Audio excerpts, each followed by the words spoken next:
Okay, good afternoon, everybody. I finally get to Marx and his early work. Today we will talk about his early work. Next time we will talk about his more mature work, but start with early. And before we do that, again, let's go back to Hegel. Let's refresh our memory. First of all, what was Hegel's dialectic? It will be especially relevant next time when we talk about Marx's mature work, but even for his early work, you should already know that. So what was dialectic again? Hegelian dialectic. Okay, so once again, the development of our ideas in conflict and opposition with each other. Right? We did actually repeat that for Kierkegaard, and we will repeat it again now and maybe even next time, because it is a very important idea. So let me go to the board and write it on the board. Again, in Hegel, this whole thing is a lot more complicated. Marx slightly simplifies it. So he talks about, first of all, a thesis. Any idea you have is a thesis, essentially. So you put it out there and you're thinking this is how things are. Now every time you do that, there is another idea called antithesis, which gets into a contradiction with that. That is inevitable. This is process of life. And when I say idea, it doesn't have to be just idea in your head. It could be anything, but since we are processing world in our head, almost anything is an idea. So when I'm thinking there's a cat right now on my printer, that is an idea for me, right? There may be an actual cat, and I think there is, sitting on a printer, whose name is Vasily. Nonetheless, for me, it's just an idea. Okay, so thesis always means this antithesis, and as a result, they are in conflict with each other, produce synthesis. Synthesis is a combination of these two ideas, which is essentially better than they are. It's kind of a next step. Again, remember this process is continuous, so every time you have synthesis, that itself is type of a thesis, right? So it will again encounter another antithesis, and it will lead to an even better synthesis. And again, according to Hegel, that is leading us towards this perfect view of reality. Remember, looking at the Kantian distinction between a thing and a thing in itself. So let's say this is a thing in itself, and this is a thing. Hegel would say that ideally they should merge. It should be one thing. The truth. The true view of reality. Now, every time we go through this process, they're getting closer together. Whether or not they will ever merge into the truth, that's a big question. But this is nonetheless the goal. Okay, so this is dialectic. Now, how about the relation between history and spirit? Okay, I can see you typing, but I don't see anything coming out yet. So let's just do it together, then let's go back. Okay, that history is development of the self-consciousness of spirit, which is the self-consciousness of freedom. Well, yeah, more or less, indeed. So again, it is also part of the same process. This is us heading towards freedom, but in a sense of the spirit, you may look at it this way. Our self-understanding. The spirit is us, right? We are part of the spirit, all of us. Spirit, you may say, is all human beings taken together. Although you may also want to include animals, plants, and so on, everything living, and even the universe itself, because it is again part of this whole spirit. But human beings in particular are more articulate part of the spirit. It's the part of the spirit which is finally can look at itself in the mirror and say, wow, and try to understand itself through concepts, right? Conceptual understanding, this language we use. Now, that began at some point, never mind when, but let's say million years ago, whatever, and it keeps on going, right? It's an ongoing process. It's definitely not complete yet. But as it goes along, the spirit understands itself better and better and better. And you can mark these important points here, say Greek philosophy, when the Greeks, and remember, you can also represent it like, if this is the truth, the way they were understanding themselves in the world here would be way off the mark, right? That's, let's say, million years ago when people lived in caves and were hunting bison or whatever. Then they got slightly better idea about themselves, let's say ancient Greek.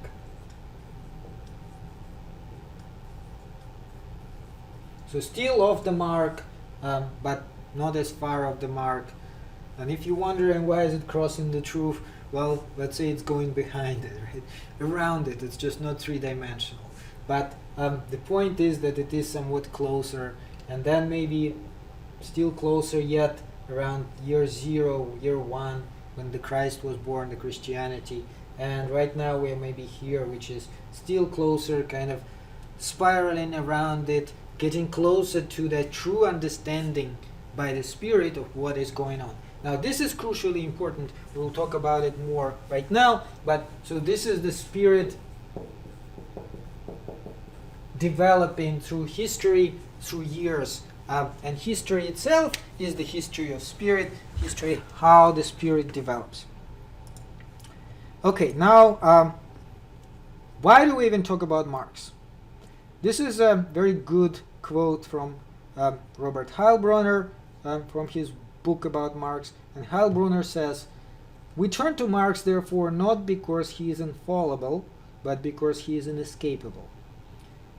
Everyone who wishes to pursue the kind of investigation that Marx opened up finds Marx there ahead of him, and thereafter agree or confute, expand or discard, explain or explain away the ideas that are his legacy."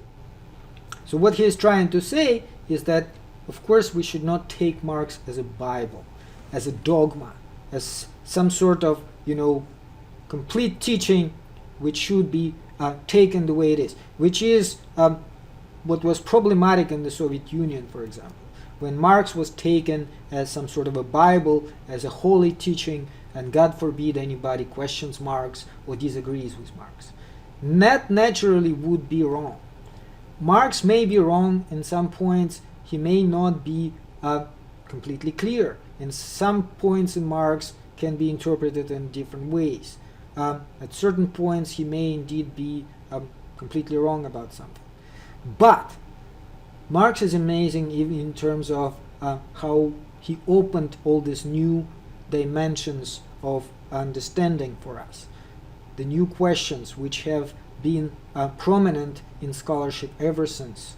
And we cannot escape talking about him, and we certainly should try to understand him as much as we possibly can, because again, it's very relevant today, and relevant for us, a lot more relevant than all the other philosophy we covered so far, because everything we covered so far is more or less just conceptual about ideas. You may wonder, how does it even apply to my personal life, especially when you go back to very early stuff like Plato, Aristotle. Maybe if you look at something more recent, it becomes more relevant, but still you may wonder, how do I take that? Remember the Kierkegaard's question, the Hegel's philosophy, if it's a map of Europe, how I'm trying to build my own life, how can I use it? Well, Marx actually does give answers here. He actually can be used as a kind of a guide through what to do in life. Now, who was Karl Marx? He was born May 5th, 1818. Again, just to put it in terms of a time frame, remember Kierkegaard was born 5 years early, so Kierkegaard 5 years older. Another important thing, Hegel just started teaching at the University of Berlin that year, 1818. Schopenhauer was also trying to do lectures at the University of Berlin around that time. So Marx was just born.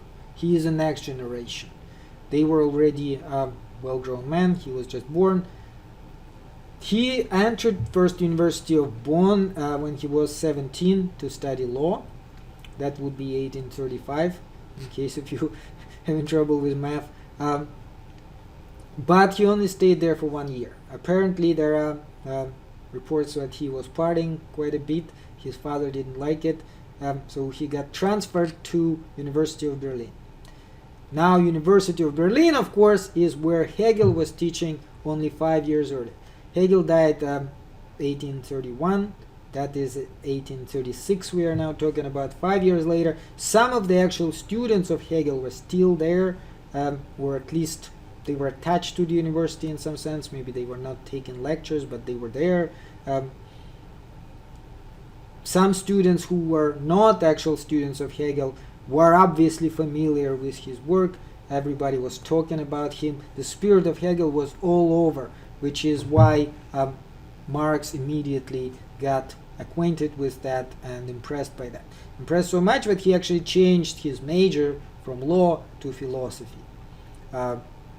Eventually, he defended his doctoral thesis not at the University of Berlin, but at the University of Jena in 1841, and his thesis was on philosophy of Democritus and Epicurus. If you remember, we were talking about them. Democritus was the guy who talked about atomism, the first one about atomism, and Epicurus was the one with the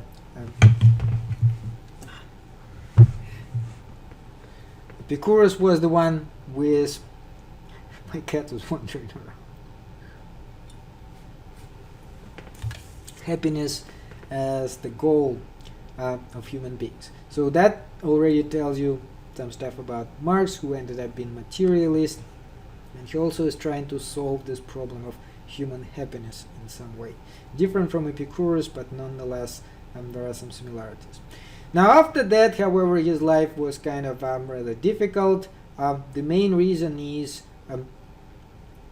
so-called left-wing Hegelians, young Hegelians, Marx among them, were considered by the authorities to be dangerous radicals. Their life in Germany was not a very happy one. He was completely barred from ever getting any career in academia, which otherwise he probably would have done.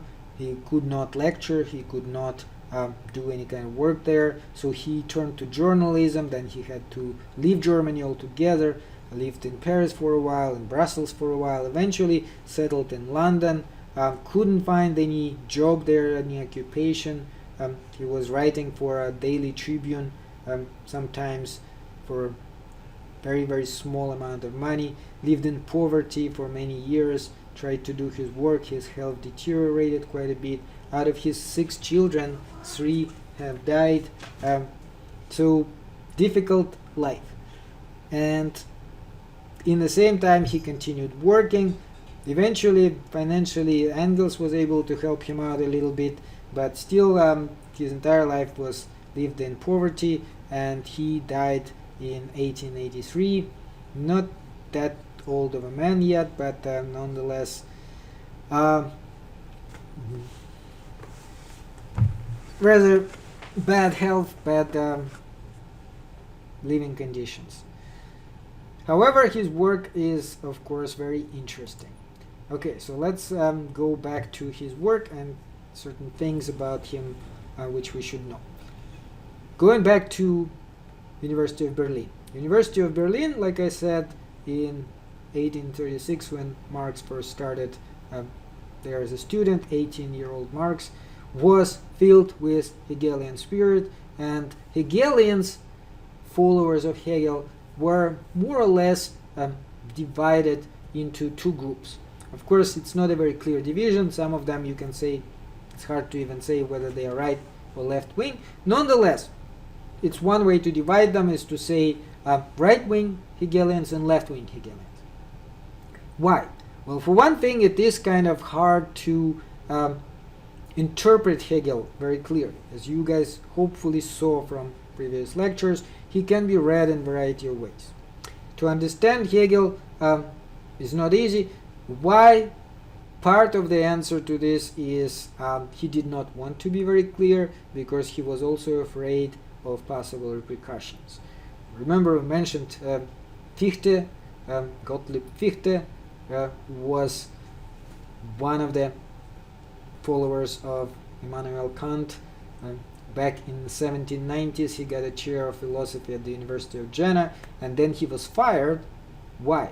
Because they considered him to be an atheist. It was very dangerous at that period of time to be considered an atheist, even though Fichte himself was saying he was not an atheist, he was misunderstood, but that was still good enough for the authorities to fire him, to kick him out.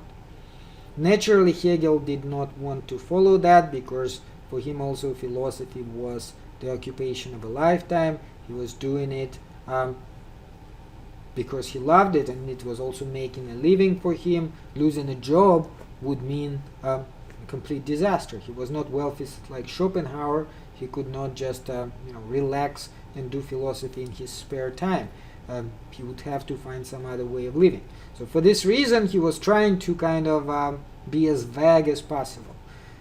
You can interpret him in a variety of ways.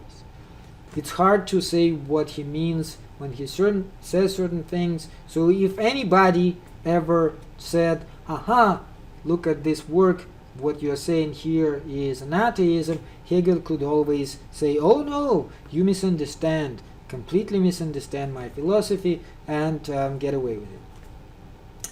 So even though with all that he was still under suspicion by the authorities, and only his prominence helped him to keep his position, but he was trying to avoid direct answers. Right-wing Hegelians interpreted him in a very traditionalist way. They were what we may call conservative. They actually thought that revolution is a bad thing, we should not change anything. They were also Christians, and they thought that Hegel was completely compatible with that. They interpreted him in this kind of traditional way. On the other hand, left-wing Hegelians, or so-called young Hegelians, were saying that this is misreading Hegel, that actually Hegel is not compatible with status quo. In fact, if you understand Hegel, you understand that he calls for change, calls for revolution of some sort. And Marx was one of those young Hegelians. In fact, he was one of the leaders of the movement. Now, the question here again goes back to relation between the spirit and God. Now, all Hegelians were, of course, interpreting it in some sort of pantheistic way. It is impossible to say that Hegel is completely traditional Christian philosopher, the way Aquinas, for example, was. Nonetheless, you can say that, well, he does believe in God, it's just God for him is everything. It's kind of pantheism, right? But the left-wing Hegelians were saying, no, actually, that is not understanding Hegel, or if it is understanding Hegel, then Hegel is wrong. And you should read the entire thing in a very atheistic, materialistic way, which is what Marx was doing in particular. Now, the subject of the reading was actually on alienation, and mainly today we will talk about alienation. But remember, it goes back to Hegel. What exactly is the alienation? In general, what is it for Hegel? No, what it is easy to understand. This sense of meaninglessness in life. Why do I live? What am I trying to accomplish? The sense that something is wrong. I'm not happy about who I am and what I do. That is essentially the symptoms of alienation. When alienation is present, this is what happens with us. And remember, Kierkegaard was talking about it, Hegel was talking about it. It is something which we can feel as human beings. Now, how did Hegel explain that? in a chapter of phenomenology called Unhappy Consciousness, he actually talks about it in more detail, and according to him, the problem is as follows. Let's go back to the board to understand.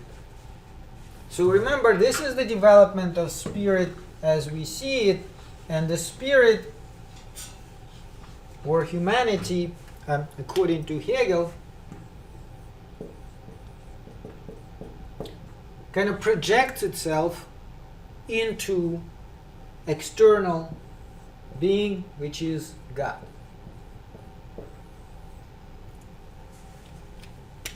We pray to God. We believe in God. If we need something, we ask God for help. That projection, according to Hegel, is misreading the reality. It is incorrect understanding of what really is going on. What is really going on? The spirit is God. There's no other God than spirit.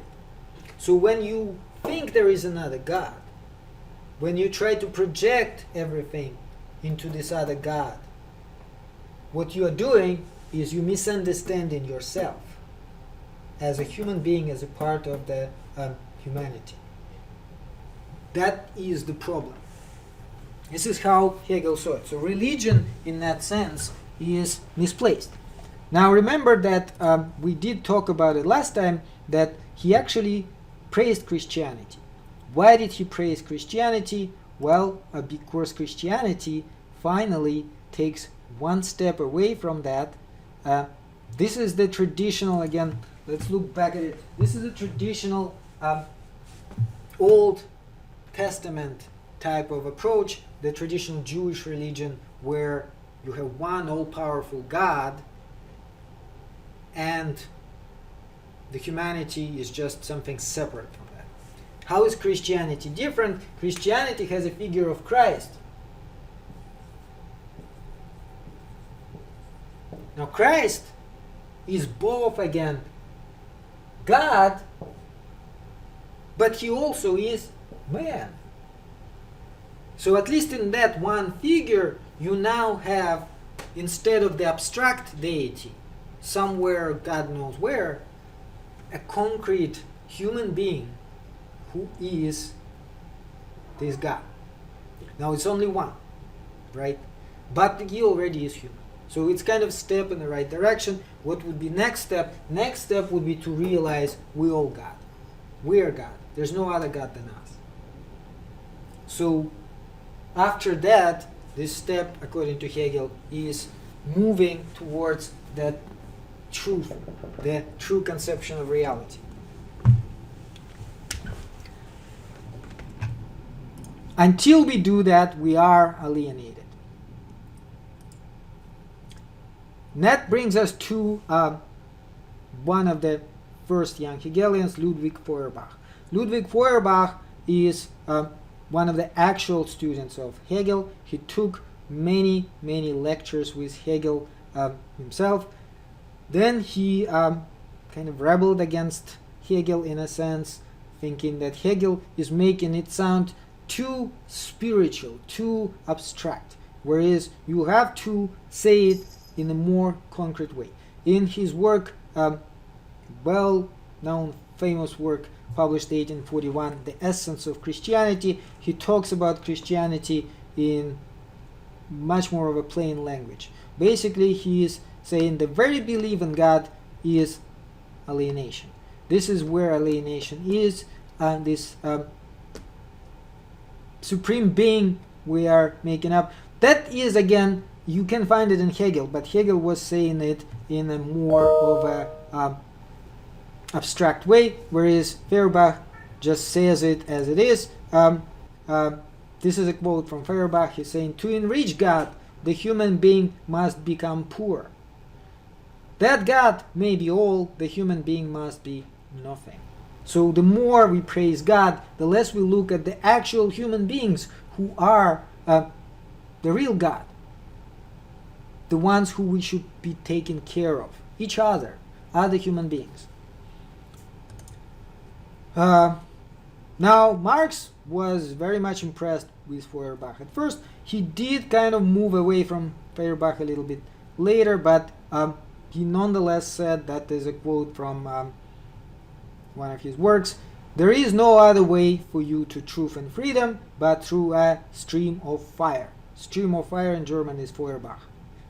So that's kind of a pun on his last name. Through the stream of fire, through Feuerbach. So if you want to get to the truth and freedom, read Feuerbach. He actually has elements of that. Nonetheless, Marx disagreed. What did he disagree with? Both Hegel and Feuerbach. This is an important point. He was saying they both thought that it's a question of interpretation, whether or not we understand reality correctly. Now he was saying that is not what the problem is. The problem is not misunderstanding. The problem is that it actually is just a symptom of a much deeper condition we human beings are in. And that condition is what causes alienation. Not our thinking about it, but the actual material condition of our existence. And so when we project into God and religion all our hopes and dreams, what we are doing is we're trying to escape this miserable reality we are in. So in a famous quote, he compared it to the work of drugs. He was saying religion is a sign of the oppressed creature, the sentiment of a heartless world, the soul of the soulless conditions. It is the opium for the people. So just like the opium, why do people take opium? They want to be happy, but they are not, right? So they take it so that they could be happy through the use of this drug. Same thing he's saying in religion. It just serves the same purpose. You want to be happy, but you're not. So instead of improving your life here and now, you are projecting and thinking to yourself, well, maybe when I die, I go to paradise, and then everything will be good. The abolition of religion, Marx says, as the illusory happiness of man, is the demand for their real happiness. To call to abandon their illusions about their condition is to call to abandon a condition which requires illusions. So in other words, we do not have to stop on just rethinking that. We have to change our life in such a way that there will be no more alienation present. And then we would not need religion, because we would be happy here on earth. Action is needed. We need to do something about it rather than just talk about it, which is why another famous quote when he says, "The philosophers have only interpreted the world in various ways. The point, however, is to change it." So he saw himself not just as a philosopher who simply talks about this. He saw himself as a revolutionary, a person who calls for action, a person who calls for particular change necessary in order to achieve this better future, the paradise right here on earth. Now, big part of it is money, which is when he, in his early work, talks about alienation and talks about our condition. He says that when we look at the reality, we also realize that the true God for capitalist society is not even God of the Bible. It is money. Money is again another source of the same problem. Know that here we talking about alienation as belief in non-existent God. You may just as well change that into belief in money and projection of everything into money.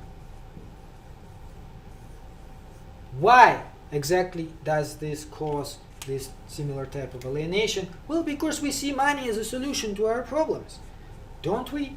If I only had money, that's it. Everything would be great. Why do you go to work every day even though you hate it? For money. That's the answer. You need money. And so that creates this illusion. It's like, the donkey. When they want the donkey to keep on moving, they sometimes have this dangling carrot on a stick in front of it.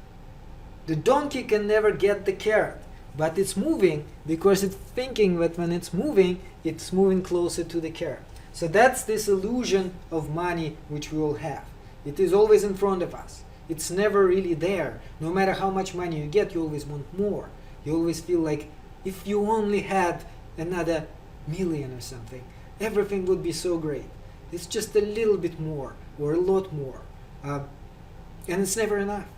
It's never enough because no money can solve the real problems which we have. And the problem with alienation in particular. It can maybe make it a little bit more fun, but it's not going to really be the solution. So here's another good quote from his early work. He's saying, "Money is the jealous god of Israel, besides which no other god may exist. Money abases all the gods of mankind and changes them into commodity. Money is the universal and self-sufficient value of all things. It has therefore deprived the whole world, both human world and nature, of their own proper value. Money is the alienated essence of man's work and existence. This essence dominates him, and he worships it." Now, the tragedy of alienation is specifically discussed in his early work, which we had the reading on, Economic and Philosophical Manuscripts of 1844, which, like I said last time, were not even known until 1932. Roughly 100 years, almost 100 years after they were written, they were finally discovered. Note that when Russian Revolution happened back in 1917, they did not even have that. Everybody was reading Capital, some other work, but that work was not even available. When it became available, a lot of intelligentsia, the educated people in the West, thought that actually is the best Marx. This is the most interesting part of Marx. Of course, many others, especially in Soviet Union, in the so-called socialist world, were saying, no, that actually is a young Marx. It's not yet shaped into this kind of rigorous work which he produced later on. How you look at it, of course, depends. Nonetheless, it is very interesting and certainly is exciting. So remember, for Marx, he is a materialist. How does he change Hegel in particular? He says, I put Hegel on his feet, he was standing on his head. What does he mean? He means that for Hegel everything is spiritual. Everything is part of this idea. We are spirit, everything else, what we think is matter, is really spirit. Marx is a materialist, so he says, no, it's the other way around. Everything is material and we are material too. So we are indeed part of this reality, and we are reality looking at itself, but it is material. And so it all comes back down to these concrete material problems. It's not spiritual, it is material. There's two ways to look at the same problem now. So there is no fundamental difference between them. What you call it, spirit or matter, is not as important as how it is understood overall. So Marx brings it back to economics. Economics the way it was done back in 19th century. Somewhat different from the way economics is done today. Let's discuss a little bit the work, in particular your own work. And here is the kind of a question I want you guys to ask for the discussion. If you're working, and I don't know if you're working right now, but if you are, suppose you were offered the same amount of money, but you were told you don't have to do this work. You'll be paid this money, but you don't have to do it. Would you say yes? Would you accept that? Or would you not accept that? So let's see what your answers will be.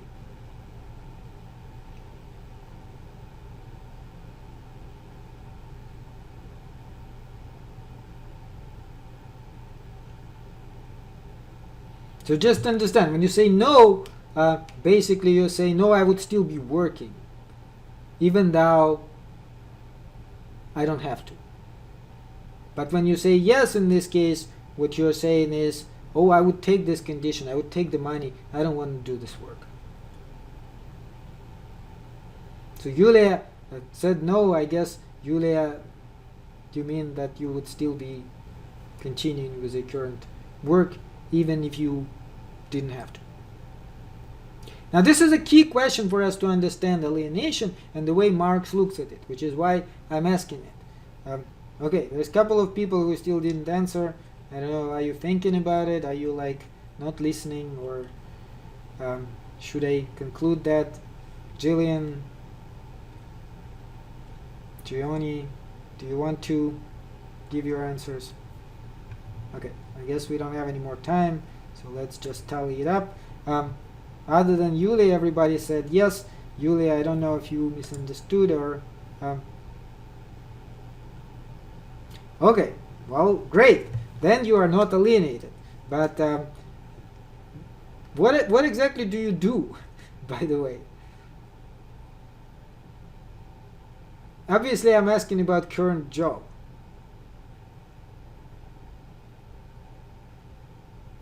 And you'd love it so much that even if you were not paid for it, you would still be doing that. Okay, well, fair enough. I mean, most people would say no. Most people would take the money and run. This is kind of normal in our society, that people look at their work as some sort of a suffer.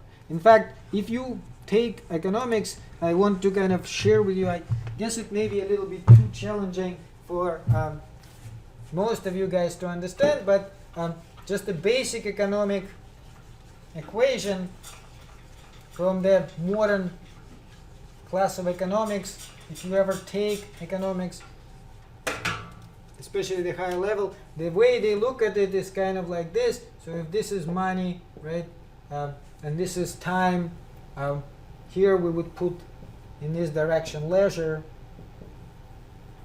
This is 0 hours of leisure. This is, let's say, 24 hours, which have to end here because there's only 24 hours in a day, right?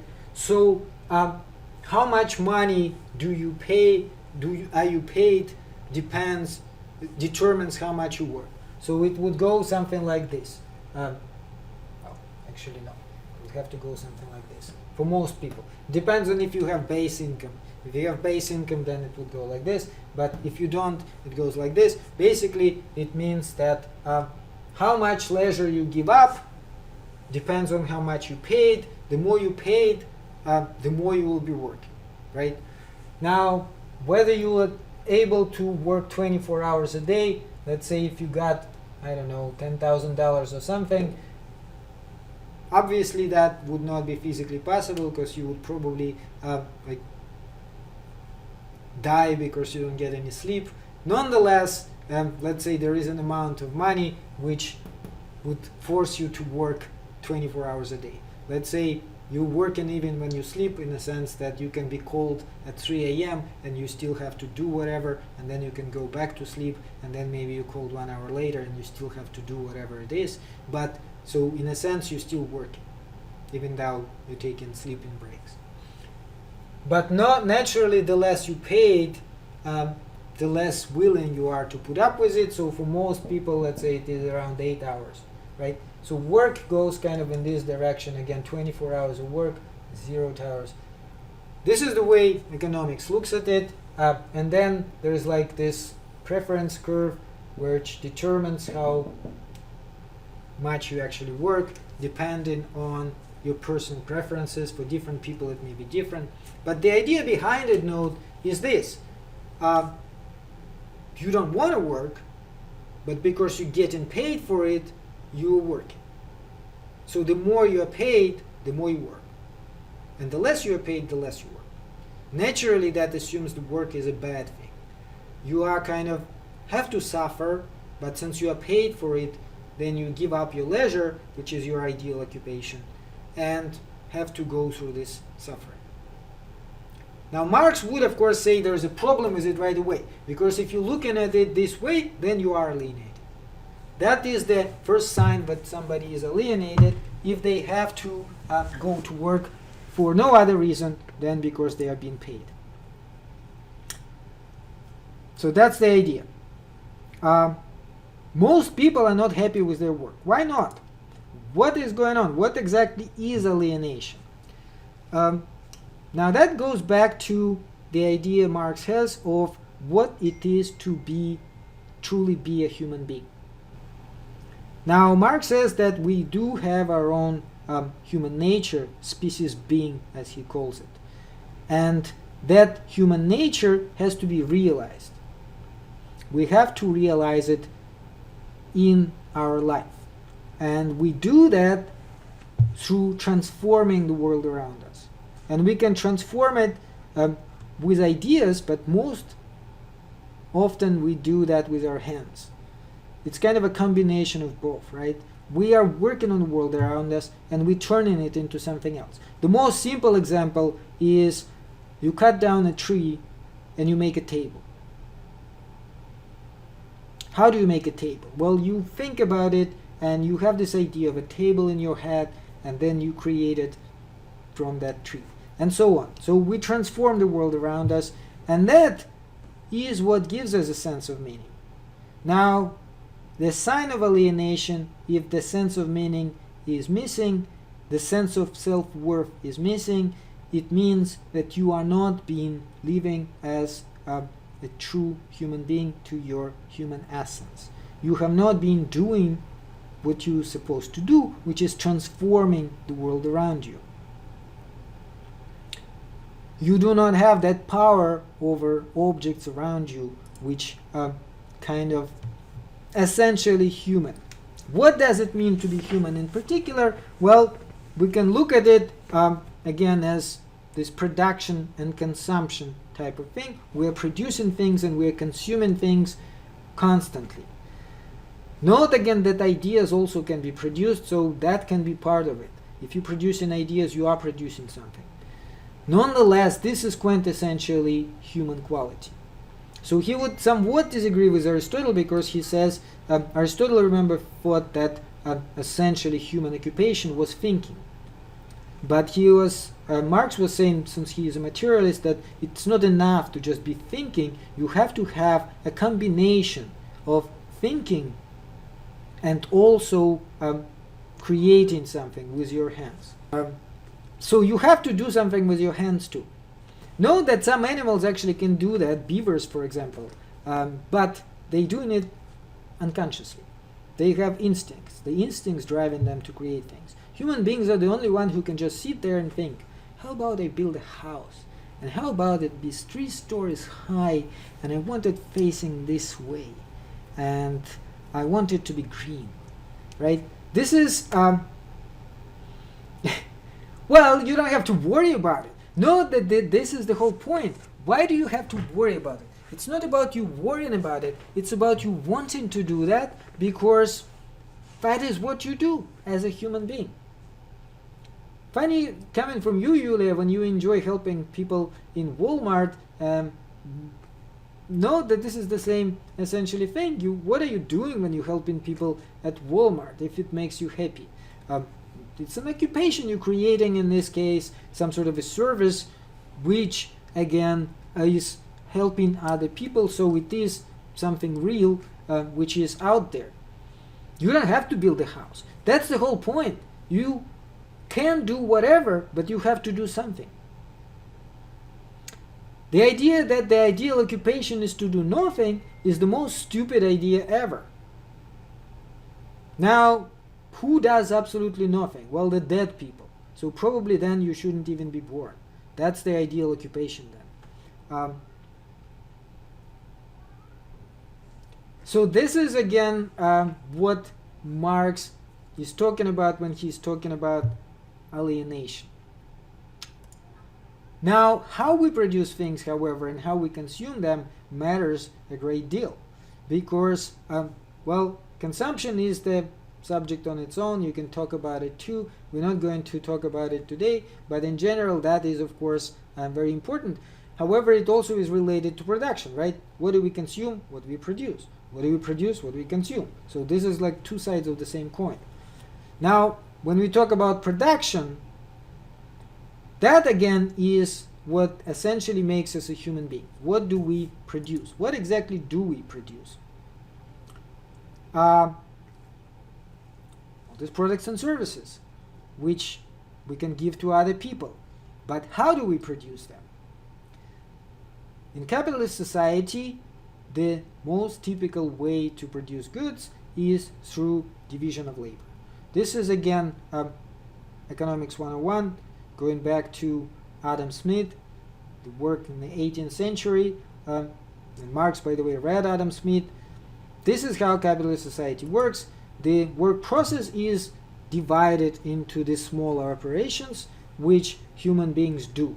Nobody anymore makes one thing like a car or the whole, I don't know, jacket or, I don't know, pair of shoes. How do we make pair of shoes today? Well, if you have any idea about that, you know. It's a conveyor belt. It starts with one simple operation. Somebody cuts the piece of, I don't know, leather or whatever it is, and that's all he or she does all day. They cut a piece and they pass it on. Then another person perhaps puts it into a particular shape. Then another person does another thing. Somebody does this, that, and so on. Nobody actually creates shoes anymore. People just do this one tiny little bit of a process which they are assigned. This is productive. It does this way we can make more shoes. Now, what does it do to workers now, to individual human beings who do that? That's the question. Now, note that the labor ideally should be this process of self-information. You are what you do, which is why, for example, if you meet somebody who you've never known, probably the first thing they will ask you is, what do you do? What do you do for a living? Right? That's especially in America, the typical question. What's your name? What do you do for a living? Why do they ask that? Well, because that is the most important thing. Note that there's a huge difference between somebody who says, I'm a writer. I write books for a living. Wow, seriously? What do you write? And somebody who would say, yeah, I'm a factory worker. I make shoes. And then it's like, oh, okay. Why is that like that? Well, because you know that if somebody is a factory worker, they don't really even make shoes. They are just standing there and doing like this one simple operation. Maybe if they are some sort of artisan and they actually do make shoes from scratch, then that's different. But how many people like this are in this country? I don't know if there's any left, honestly. But why is it problematic? Well, note that there's a clash between freedom and necessity, of course, every single time, because naturally we have to produce certain goods because we need to survive, right? The minimum. We need some food to eat, we need some clothes to get dressed, and we need a place to live, and so on. This is what we can call Rome of necessity. But note that, especially in a Western society, we're going way beyond that. We already have everything we need. We are producing goods for fun. We are buying goods for fun. Everybody here probably knows it. I certainly know that. I mean, we have a whole closet of stuff, and most of it I never even touch. This is like quintessential Western living, right? You buy things because it makes you happy, just buying them. And then you put them in the garage, and you're lucky if you ever notice them there. It gets out of hand because we don't enjoy as much using the product as we enjoy just getting it. But it also has to be produced. So what would be the Rome of freedom when that production, this process leads to some sort of self-actualization, when you're happy doing what you are doing, when the labor becomes for you the need of life. So again, just like we did at the beginning, if you feel like you can do this work for free, yeah, you need money to live on, but even if you had money to live on, you won a lottery or something, you got $5 million in the bank, you would still go to work every day, doing exactly the same thing. that shows that that is essential part of your life. This is something you truly enjoy doing. This is something you truly need to do. If you feel like, oh my God, if I only got this money, they would never see me again.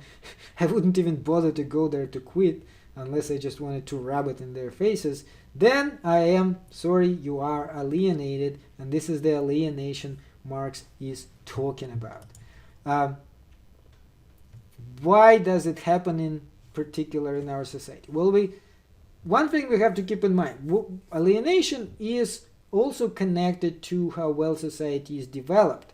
Naturally, depending on the society itself, people can feel more or less alienated. Marx is saying in prehistoric societies, people were not alienated at all because they were not even producing very much. Again, let's look at this kind of a graph. Remember, if we look at the development the way Hegel was looking at it,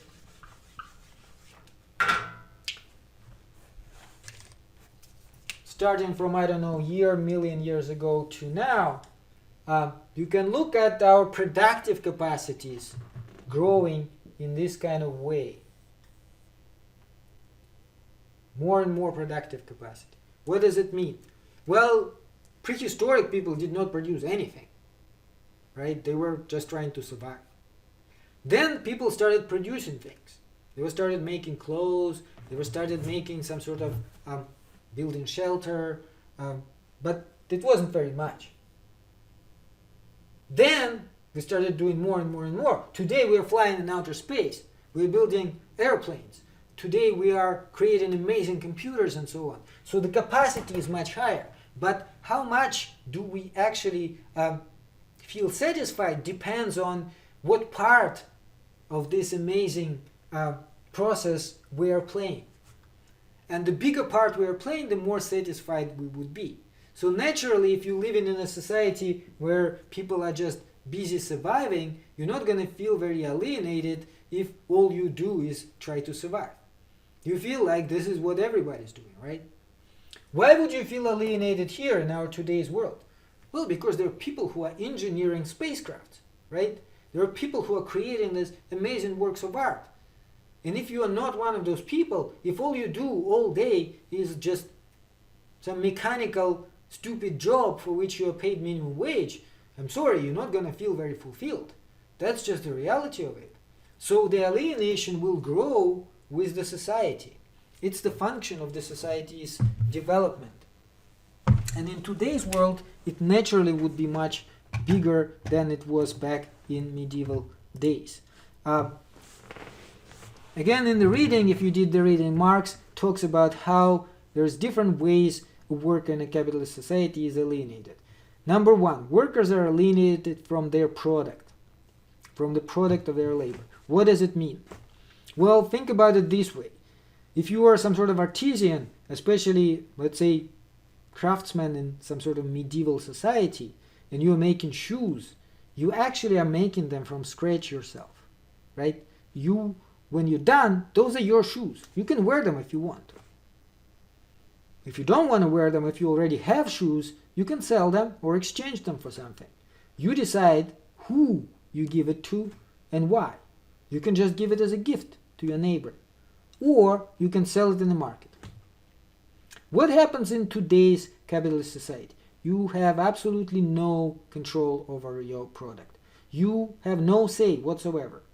If you are getting a job at the factory which produces shoes, can you actually tell them what to do with the shoes?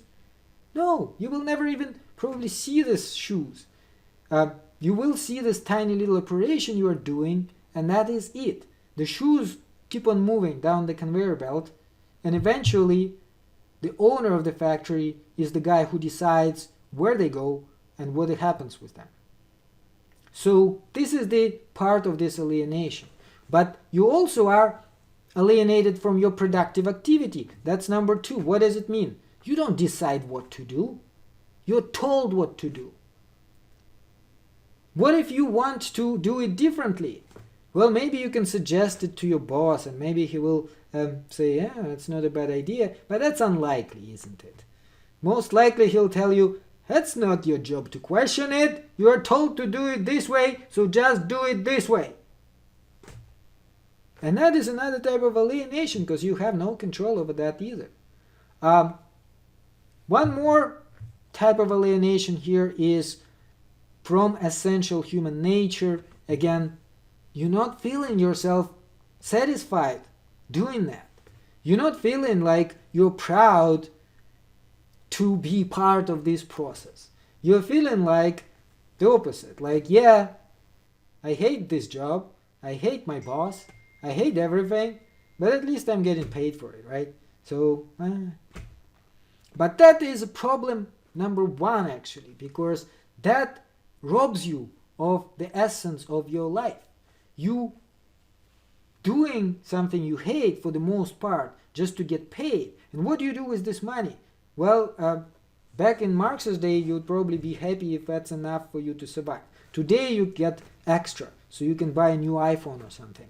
You can be where? Well, if you look at Kierkegaard, that's the aesthetic stage, right? You are searching those pleasures. When you're done with work, you can finally do what you want. And what do? Watch TV all evening. Or, I don't know, play some sort of a game, computer game. But know that this is not what makes you essentially a human being. Human being is not a kind of a creature who watches TV all day. So you are being fooled into thinking that this is actually what you're supposed to do. And finally, the workers are alienated from each other, also in a sense that they are in competition with each other, right? Somebody gets overtime at work. What usually happens? Others are like, why didn't I get overtime? Well, the seniority, he has more seniority. Okay, I guess. But are you happy about that? No, you are not happy. If somebody gets higher pay, it's like, why is he paid more? Know that all these questions are, of course, creating tension between workers. Workers basically look at each other as competitors. Somebody who steals their piece of the pie, which is what? The money.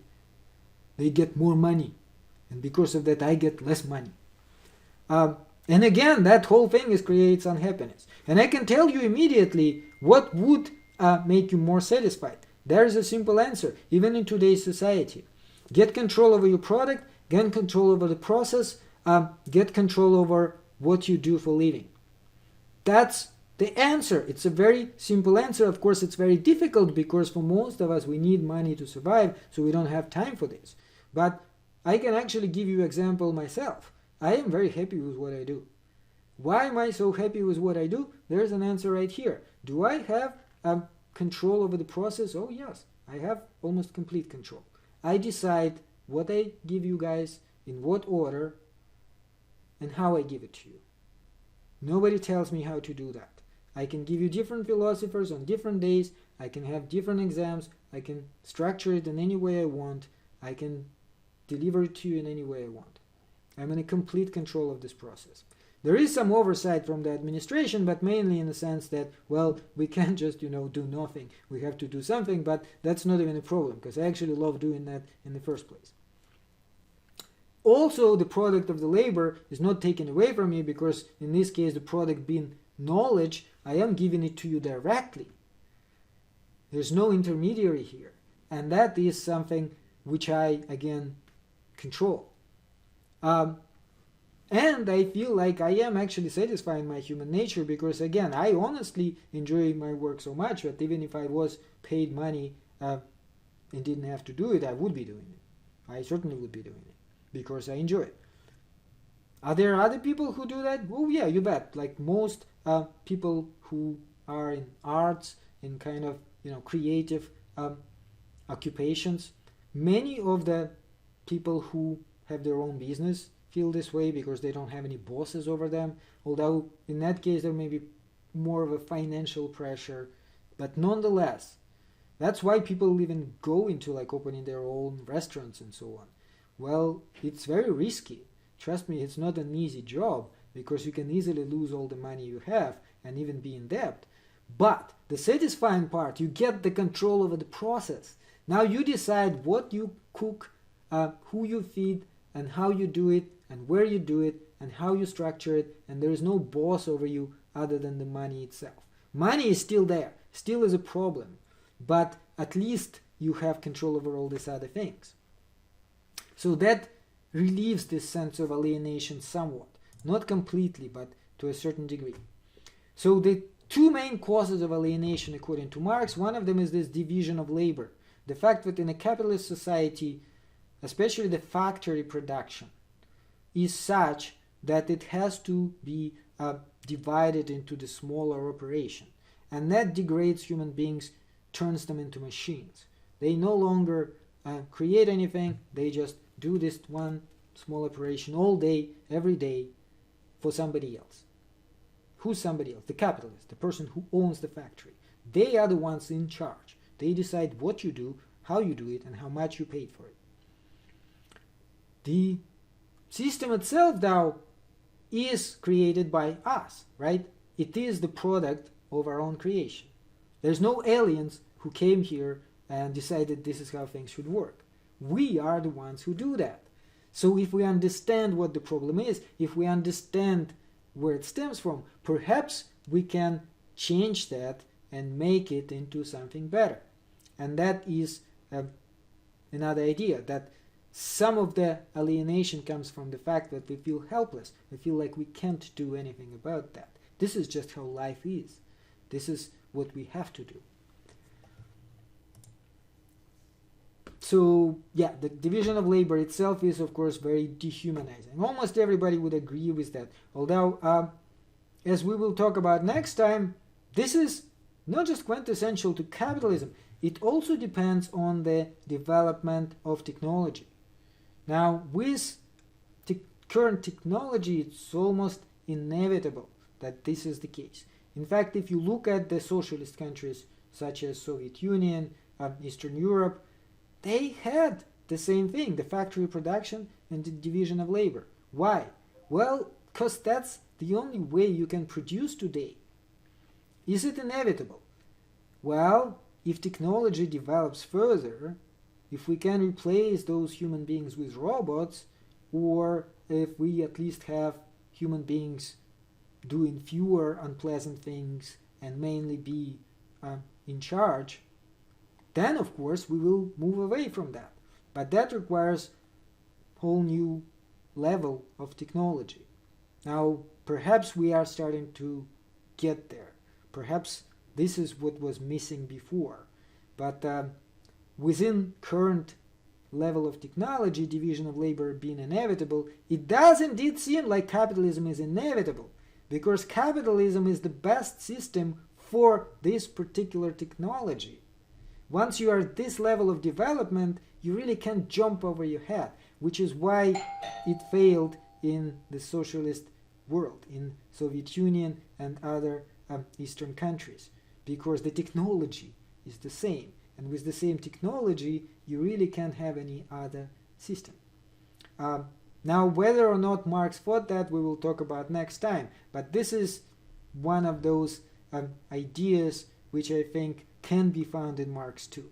And that was, by the way, a huge disagreement. If you ever go back and read anything about the revolution in Russia, 1917, I don't know, Yule, if you ever heard about that, there was a very significant disagreement between socialist parties, between different fractions, even within the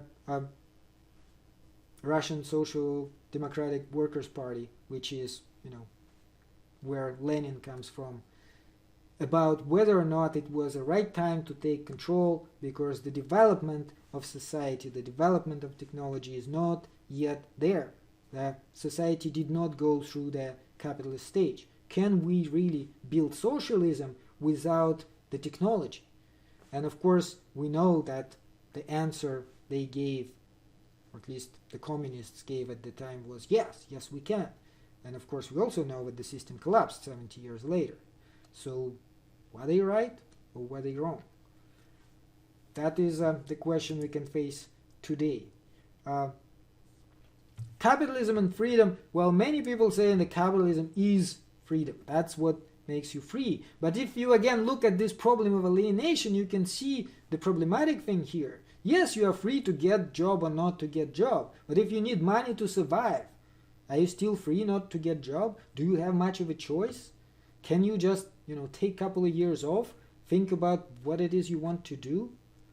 Now, great thing here is, by the way, education. I definitely advise you guys to get as much education as you can, because that actually does give you a lot more freedom of a choice. In particular, like, I could never have a job like what I have now without education.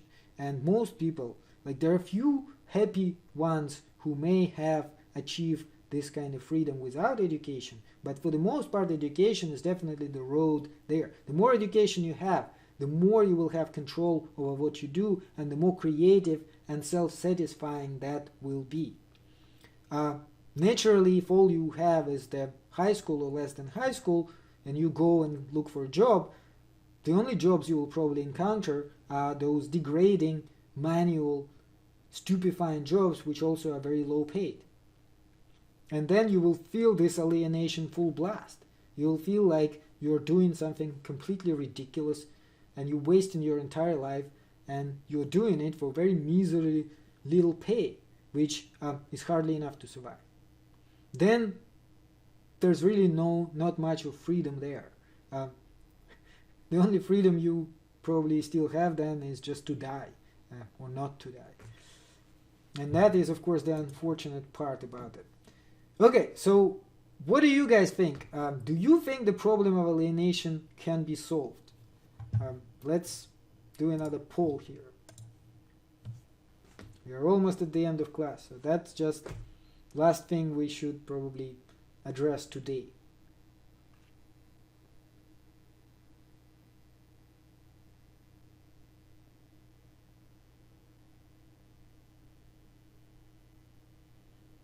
Okay, the last two people, Andy, Gioni. Okay, so majority of you do think that we can solve it. A couple of people think that we cannot solve it. Okay, so then the question to those of you who think we can. How can we solve it? Do you have any suggestion? Or is it just more like, well, we can, but I don't know how. So note again that the question here is again about optimism or pessimism.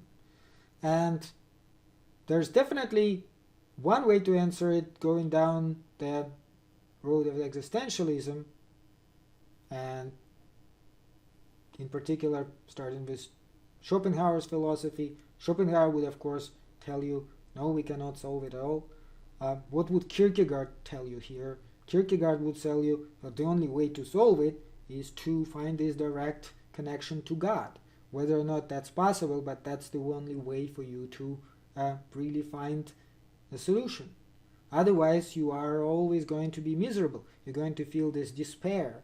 The despair is type of alienation. That is essentially just another way of calling it. Note that again with Hegel, Marx is actually a lot more optimistic. He's saying yes, it can be, if not completely resolved, then at least made much less painful. Hopefully completely resolved. Whether it can be completely resolved, of course, is still a question. But it certainly we can do better. And that's the idea of Marxism, that we can do better. Because note that conservative ideology and the conservative approach is to say this capitalist society, the way we have it today, is the best we can do. It's the end of the story, the end of the world. There's nothing else we can do. That's it. We're done. But Marxism here says, no, we can do better. And that is the essential disagreement. Well, is it practical impossibility? Marx, we will talk about it next time, right? Marx actually says it's possible. And how he says that and what is his idea of communism? Yes, of course, he calls it communism. You can call it whatever you want. We will talk about it next time. For today, we're out of time. That's all the time we have for today. But do the reading next time. The reading is already there. It's very short, by the way. It's not long. You're reading a couple of pages. But please do it, and it will help us next time, and we will go through the rest of Marx. Okay, but for today, that's all the time we have.